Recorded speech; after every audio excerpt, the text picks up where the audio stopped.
What's up, Hacker News webinar enthusiasts and fans, and just amazing cybersecurity practitioners? Welcome to another Hacker News webinar. My good buddy Yiftach Keshet is here from Silverfort. Yiftach, welcome to another live Hacker News webinar. Thank you. Happy to be here. Great honor. Last time was amazing. I hope to have at least as good time now. Well, I hope we knock this one out of the ballpark because for those of you who know and follow me at all know that I love identity, and Silverfort is a company we've done a lot of webinars together over the years. I'm a big fan of the work they do because I believe that identity is the first line of defense. It's the new perimeter. And IR, identity IR, incident response. For those who don't know what IR stands for incident response. That's what we're going to be talking about today. I think we've given everyone about a minute to get into the room. We want to be mindful of time, so let's get this party going. Welcome everyone to the Hacker News webinar series. We'll comment, questions, put it all there. We'll see it. We'll try to get to as many of it as possible. We anticipate today's webinar to be around 30 to 35, 38 minutes, maybe more or less. Yiftach and I are going to try to make this as entertaining and knowledgeable as we possibly can. For those who is your first time attending one of these webinars, I've done, what, 2 or 3 of these together, Yiftach? How many have we done together? I Like 2 think or 3, right? 2 or 3. Yeah. Yeah, I think this is our third. So 3 times, 3 times is good. Yiftach is the VP of Product Marketing over at Silverfort. We're going to be talking about the Rise Up to the Identity IR Challenge. Without further ado, Yiftach, walk us through the problem we're trying to address today. With pleasure. Okay, so let's go over the agenda of what we'll have today. First, we're going to talk about lateral movement. Just to recap on lateral movement and its evolution, what we're seeing, what we used to see in attacks, and what we see now today. We'll talk about a real life example. Any of you that haven't seen the news, one of the most interesting, I think, and advanced attacking groups that we have out there is the Scarlet Spider, and their use in lateral movement and in identity-based attacks in general is actually quite interesting. And this will definitely lead us to the core subject of the webinar, and these are the challenges in identity IR. Now, I want to stay a minute on this bullet. Now, the term identity IR, it's not a common term, right? But this is how I refer to all the aspects within the incident response process that apply to compromised user identities, right? I mean, if any of you has been engaged in incident response, so there's a malware aspect, right? You try to find the machines that host the malicious file that acts either as a backdoor or ransomware or any other damaging action. You search for outbound networking connections, right? That connect the targeted environment to the attacker's infrastructure. Now, all of these have really rather structured playbooks, right? I mean, there's no if I'll go, I don't know if there's things such as Incident Response Academy, but everything that has to do with malware and network traffic, these are you have courses on top of courses. Well, not only that, but there's existing playbooks that are around forever and a day, right? Mhm. So, yeah, you're right. Yeah, that's right. Now, on contrary to that, pinpointing the compromised user accounts, this is much harder, right? You don't have a playbook for that. Because actually, unlike malware or unlike outbound malicious network traffic, a compromised user account looks and behaves exactly like a legitimate one, right? It may be accessing more resources, but it's very hard to make the difference.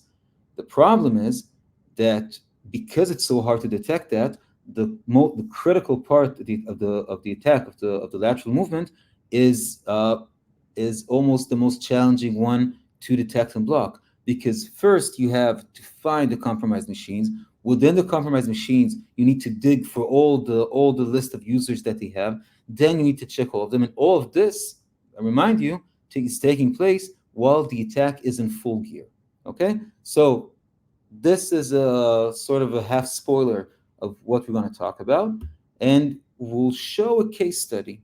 We will case study how we at Silverfort have conducted a rapid instant response, again, an actual scattered spider attack.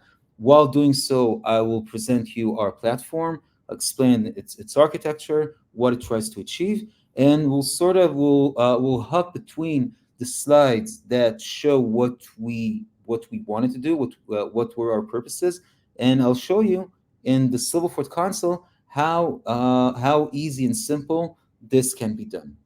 Okay, so buckle up and let's start. And by the way, I urge it's like I much rather get answer questions as they are asked, like rather than stash in the end. I think Yeah, it's that's how we typically do it. that's Yiftach. great. So we're gonna pull your questions um and comments, good comments all the time. So go ahead, buddy. Okay, cool. Well, So let's start with a recap, right? Uh, Actually, many times the things that are most simple are things that we tend to ignore. Okay, so let's just get a grip on the ground we're talking about. Lateral movement, it's post-compromise activity, right? Takes place after the attacker has already landed or established an initial foothold within the environment, and the purpose is to spread. As we all know, the first machine that the attacker manages to compromise is not necessarily, and in almost all times it will be, it's never the target of the attack itself. It's just a stepping stone. And in order to spread within an on-prem Active Directory environment or within a cloud environment, the only way, or the under normal circumstances, the only way to do that is by using credentials. So what happens usually is the attacker manages to compromise the user account. There's various methods to do that, and then uses the password to authenticate to the on-prem or to the cloud directory. And from that point, the attacker can access on-prem cloud workloads or SaaS, whatever was its purpose.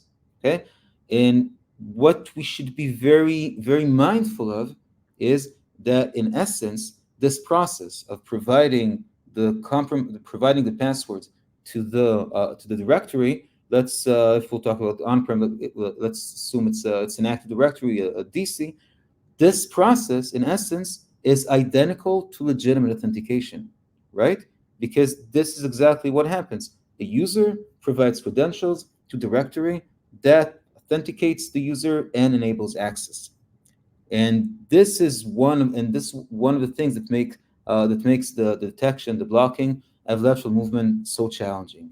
well, because James, the, any yeah, thoughts? yeah, because there's the mimic there, and I think that's often really missed in the detection part of anytime you're trying to look at this. Once an identity, and that's why we say identity is the new perimeter, right? Because once an identity is completely compromised, once an identity is out there, it becomes extremely difficult to understand or to identify malicious behavior. Because as long as the behavior is within normal course of business, it's fine, right? The Mhm. only time you'd ever look at it is if it wasn't in the normal course of business, and typically the more advanced APTs know when you're doing business and know when to take advantage of it. Mhm. Definitely. And I will also say that the problem is that the behavior of most users is very hard to baseline. So it's almost impossible to uh, to detect an anomaly. Think about the accounts that most attacks target, like the admin accounts. Now, if I'm an IT personnel, if I'm a help desk and I have an admin account, I probably access 20 to 30 different machines during each one of my work days, and usually it won't be the same 20 30 machines of yesterday. Okay, so this basically makes it almost impossible to discern between suppose my account will get compromised, it will be almost impossible to sort of to discern this the behavior of the attacker from my legitimate behavior from yesterday. So yeah, I think it's the this resemblance is one of the main challenges that we have that IR security teams face. Now, here I want to share with you something interesting that we've started seeing lately. Okay, once upon a time, lateral movement started from machine A, and then the attacker really opportunistically, based on the accounts that he found in machine A, would have hopped to machine B. On machine B, and it again, and it was repeating this action of basically jumping from machine to machine, and each machine you search maybe for new accounts that might have more access privileges that can take you to your goal. This is what used to be once. Now there's a new trend, and I call it the identity infrastructure compromise. Okay, and basically, what is that?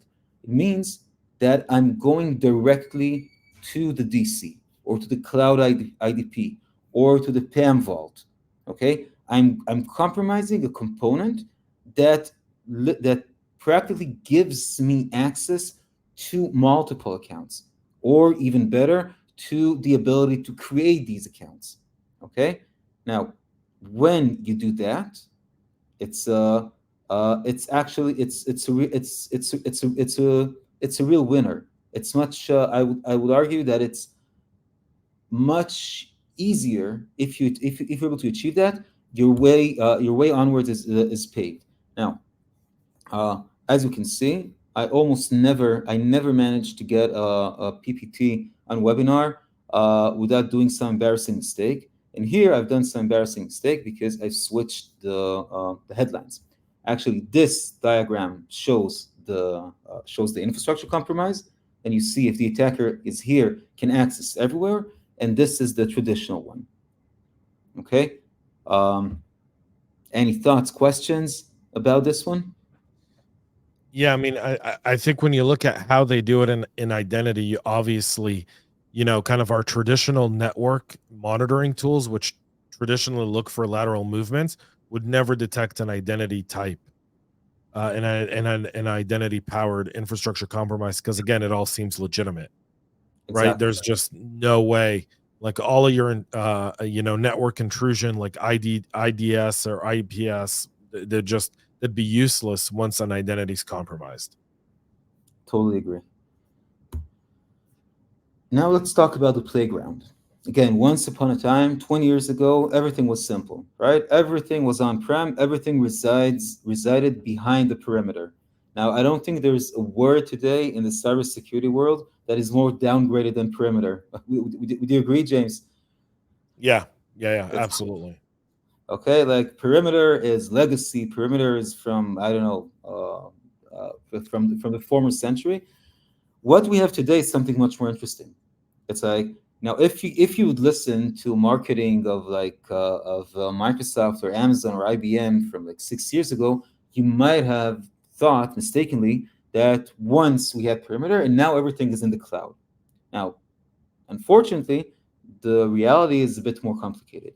What more than 90% of organizations today have is what we call a hybrid environment. In this hybrid environment, you have resources on-prem, you have resources on the cloud. Some of them are SaaS apps, some of them are infrastructure as a service. And each one of these facets is it manages the identity in its own silo, right? You have a domain controller on-prem, you have some directory to your SaaS environment, it could be Okta or Entra ID or any one of these of these products. Sometimes the IS is managed from the on-prem domain controller. Sometimes it has its own. The What happens is, and that's actually quite interesting, that despite of each of these environments being run by separate infrastructure, there are various mechanisms to connect them, right? Think about your company, okay? Most chances that your on-prem username and passwords are synced to the cloud directory, right? Because in terms of SSO of productivity, we want users to be able to access all resources on-prem and in the cloud with the same user and password. And what happens is that these environments, the IaaS, the SaaS, and the on-prem, they become interconnected in a very, I would say, complicated and unmonitored way. And in fact, it sort of turns them into a very easily targeted attack surface. Okay, you can think of it as sort of a spider web, right? in which if I've landed on-prem, okay, let's take a very easy example. I've landed on-prem. I've used Mimikatz or ProcDump. I've dumped the LSAS memory from the machine I'm on. I now have a load of users' hashes. I take them, I decrypt them offline, right? Because NTLM hashes are rather easy to decrypt. And then I open a browser and log in to the SaaS app with the password that I got from the on-prem. Okay, it's also the other way around. I can launch a phishing attack. Okay, sending you by email a fake Microsoft login page, capture your username and credential, and use them on-prem. These different surfaces have become interconnected, and this is something that attackers actually thrive on. And I think, and let's take, I think one of the most prominent example is Scattered Spider. And Scattered Spider are very interesting because almost all of their operations are founded on identity. Okay, even from the initial access, like their favorite initial access vector is to somehow grab or fish VPN credentials through, again, through emails or through SMS, and just and connect from afar without even using malware or exploit or weaponized emails. The second thing they do, they once they land, they waste no time with I would say with the layman machines. They make their way immediately to the nearest identity infrastructure that they have, that they can find. And once they do that, they they do what I like to call it the vertical movement, right, between on-prem and cloud environments. And this is again and we'll soon see such an attack and explain what can be done against it. And I want to like zoom out, and I would really like hear your thoughts, James, because I think like when we look on through this perspective, I think it really makes clear why identity has become much more important now than it was a decade ago. Well, I think identity's always been important. It's just the difference was that most people thought that passwords were secure, right? Um, I fair. I see oh, that's people laughing in the comments, and you know, I see and I see some good comments fro- from from our audience. But yeah, I mean, you have to look at this when we're, uh, you know, realistically speaking, on the domain controller level. um because here's what happened with identity, and I think, you know, the story is very, very simple. We took on SSO of their respective organizations with the idea that SSOs were better than separate username and passwords. It was less to track. There was an idea of consolidation makes good.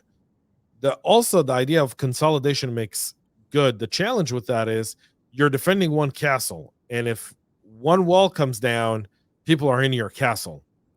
And if the people in your castle that walk into your castle look identical to the people who are guarding your castle and act like the people guarding or living in your castle, then not going to recognize them. And that's Mhm. essentially what SSO is, right? And so what happens is the moment these identity thieves, these identities actors compromise an identity, and the way they're able to essentially roam around in your environment, study, find exploits, find other applications they can get into. And you could say, yeah, we got the right roles assigned and we do MFA and we do all these things. It makes no difference. I think, what was it? A statistics I saw recently, I think it was from Gartner, if I'm not mistaken. Almost every employee in the company has some sort of admin access to one app. Yeah, yeah, definitely. Um, Again, I'm just going to leave that there. So if they compromise one person, it doesn't matter what it is. Let's say they compromise your Asana. They now mhm. know your projects. Are they able to fish you better now, pretending to be someone because they know what's on the board, they know what you're working on, and they can legitimately get you to click on a link? Yeah, I totally agree, and I also want to add. I think SSO is the best illustration of the inherent contradiction between productivity and security, right? Because again, as you said, the motivation behind SSO is We want to make employees' life easy. We want to enable them to access thousands of different resources with a single username and password. Okay, and when you think productivity wise, it makes sense. But like, as you also pointed out, it means that the attackers, the bad guys, instead of compromising 1,000 username and passwords, they need to compromise only one. So this like the trade-off between easy life as an employee and an exposure to attack. This is something that we should definitely take in mind. Now, like the train has already left the station. Like SSO is a fact. It won't change. Yeah, we're not changing any of this, but we ought to understand that we need to defend against it, Yeah. right? We got to get the visibility. Like it can't be something where we go, well, we've got Okta or whatever tool we use, and we've got a bunch of rules around it, and that's that. That's Mhm. just not an acceptable answer. Agree. So just like to emphasize, this is a sample of infrastructure targets that we've seen firsthand. Scattered spider target. It could be Okta, Azure AD, CyberArk, vCenter, AWS System Manager Inventory, Azure Serial Console. It's like basically almost any type of infrastructure, and there's probably also dozens of attacks that we haven't seen like ourselves in Silverfort. And if the most I think the most high profile one was with MGM, right? I mean, it was all across the news, and this is what happened. I think in MGM, what they've done is I think they managed to get they've done on-prem lateral movement, and they've targeted the Okta sync server. Apparently, the Okta sync server. This is the server that syncs the AD passwords to the Okta cloud. Uh, this server hosts stores all the user hashes, and what's more troubling, their clear text password. So they just exfiltrated all of this from the Okta server and started accessing the SaaS apps. So we've until now we've talked about the problem, okay, and I think we can all appreciate that. Apparently, like we said, like user identities, they play a critical role. It's very hard to find them when they're compromised. Now I want to talk about how we in Silverfort try to solve this. So we've built what we call unified identity protection platform, and the way it works is like this. Think of you have a layer of your identity infrastructure, right? The Oktas, the Active Directory, the pings, the forge, every component within your IT stack that is involved in authenticating users. Okay, it differs from organization to organization. It will always have at least two or three components, sometimes maybe more. We've built a technology, we call it Silverfort Core, that natively integrates with all of these identity providers, meaning that whenever user attempts to authenticate to any of them, they always ask us before they allow or deny access. They forward us the authentication, and then we can analyze, and if needs be, we can either trigger MFA or we can decide that we can allow or block, or based on the MFA response, determine whether the user can be trusted or not, and then we pass this answer back to the Active Directory or Okta or Entra or whatever. This is a core technology that gives us visibility, analysis, and enforcement of every, like 100% of incoming authentications and access points. On top of this, we are able to build modules. Okay, we were able, for example, to build our MFA capabilities because think of it. Because let's talk about Active Directory. Every authentication Active Directory receives, even if it's NTLM or Kerberos or LDAP, doesn't matter. It always forwards us the authentication request, asking us, okay, tell me what to do. Then we see the packet, we analyze it based on the policies in place in our risk engine. We determine what to do. If we think there's a suspicion here, we'll contact our cloud service that will challenge the user with MFA. Based on the response, we'll tell Active Directory what to do. In a similar manner, we have also the ability to discover and protect service accounts. We can apply identity firewall with segmentation rules. We have identity threat detection and response, identity security posture management, and all of this together is totally focused on identities. Okay, and when you take these capabilities and translate them into identity, the context of identity IR, basically means that as soon as you get to an environment in the middle of attack, you can immediately contain. You can immediately apply MFA policies to all users. And think what happens when you do that, what happens is that everything that has to do with compromised user freezes, right? Because because as soon as the attacker attempts to use one of its compromised accounts to further access, the true user gets an MFA prompt, denies that he tried to access this resource, access is denied, and the attacker has disclosed its presence because we now know that the account of this specific user is compromised. And that way, we can really expedite the detection process of all the compromised users and move to immediate recovery by reset their password and work accordingly with the identity infrastructure. Okay, this is in a nutshell, and soon we'll see in the product itself how it's done. Yeah, And but that's so important there. And I see a lot of comments, right?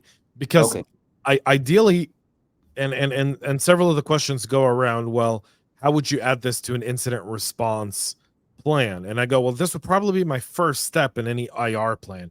The moment you discover something malicious, the first thing you want to do is audit your identities, right? Before you do anything else, you want to first of all contain their access, understand what they're trying to access in order to know where to go investigate, right? You don't want to go fishing in a database they never touched for any signs of compromise. You're just going to waste time and money doing so, especially now with the SEC filing and regulations where you've got 4 days to report a material breach to the SEC. You want to be as concise as you possibly can in your incident response. And so you want to go after your identities right off the bat. I mean, several questions here. I see a question from Aaron. I see a question from Manish, and I see many others. So that's kind of the idea here around that is you've got to be able to first identify what identities have been compromised as part of that, contain that compromise, identify through, and I'll let Yiftach continue because I mean I've seen this product many a times, y'all. So I'm a bit way too familiar with it. mhm. But I don't want to ruin the next presentation for Yiftach in the live demo. Go ahead. Okay, I appreciate that. Okay, so let's switch the console. Let's assume, okay, that I was called by a prospect or a customer or whatever, telling me I'm attacked. Come and help me. Okay, so we come with the product. Okay, deploy it. Like, can deploy it very rapidly. I think it was like we can. I think our record is like 7 hours for 200 DCs. And look what I do. I go to the policy screen. Okay, and here I create a policy, very simple policy, almost the default one. I choose Active Directory, Kerberos NTLM. I say all users and groups, all devices, all computers are now, whenever they try to access the resources, we trigger MFA. Now, think, excuse me. Now, here's the beauty. Usually, you have to detect before you can contain, right? You have to, for example, you have to find the malware on an endpoint before you quarantine the endpoint or the file. Here, it's the other way around. You can, with one click, apply this policy. And once you've done that, you know for sure that the attack, what you know for certain is that the attack cannot progress further because you've applied this policy to all users and groups. Now, the attacker might have compromised 1, 2, 3, 6 different accounts. They might have been regular accounts. It might have been admin accounts. It really doesn't matter. It doesn't matter because this single policy ensures that the attack now is, in terms of movement, is frozen where it is. Okay? You can even you might even want to go further, and you say, I want to dumb down on some specific resources. For example, let's find all the domain controller that we have. Okay, we have here the clonable domain controller group. And I'm saying, you know something? As long as there's a suspected malicious activity here in the network, what I want to do, I want not MFA, I want to deny deny all NTLM authentication all of NTLM authentication to my domain controllers. Okay, in that way I can harden the environment further and further and free the situation. Now, some of you might ask, okay, that's cool, MFA is nice, but what about service accounts? Right, almost 20% of the accounts you have in the Active Directory environment are either are machine-to-machine account, and you can't apply MFA to them. To address that, what we have here with Silverfort, because we see every authentication in real time, we see their behavior, and we can detect the predictable and deterministic pattern-like behavior of service accounts. So we provide the screen that automatically discovers and displays all service accounts. And what I've done here, I've applied a policy, a single policy to all of these accounts. And basically it says, okay, let's take it as an example. This service account, it's the sources. These are the machines it usually authenticates from. This is destination. These are the machines that it authenticates to. Okay? And basically what I'm saying is this is the baseline. I allow the baseline, but whenever the service accounts deviate from this, I say block access. Okay, and in that manner, I have two gains here. First, I haven't broken any critical process the service account might have managed, and I prevent attackers from using this service account in a malicious manner. Now, after I've placed these policies, okay, and I know that the attack is contained, now I can start investigate. I can go to the log screen, and which this is our data lake. This is where everything that has to do with authentication takes place. And I say, okay, let's try to see if I have any of these accounts that triggered deny MFA policy. And to do that, I'll go here. I'll add a filter. Let's take the Silverfort action. I'll click MFA. Okay, I will take the IDP result and filter undenied, and this would give me all the user accounts that had attempted to access but were denied due to failed MFA response. Okay, now within 5-6 minutes, okay, I've laid down the trap or I've laid down the trap or the roadblock that will disclose all of these compromised users. Now, once I know who these compromised users are, things become much easier, right? Because now I can say, fine, instead of searching for malware or for outbound network connections within all the machines in the environment, I simply take, let's assume that this guy, Matt P, I would say he's compromised. I just need to filter on all the machines that Matt P is logged into, which is much easier. And on these machines, I will try to find unique files or any other instant response artifacts.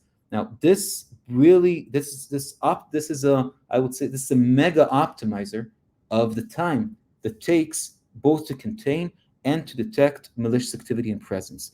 And once I've done that, I can even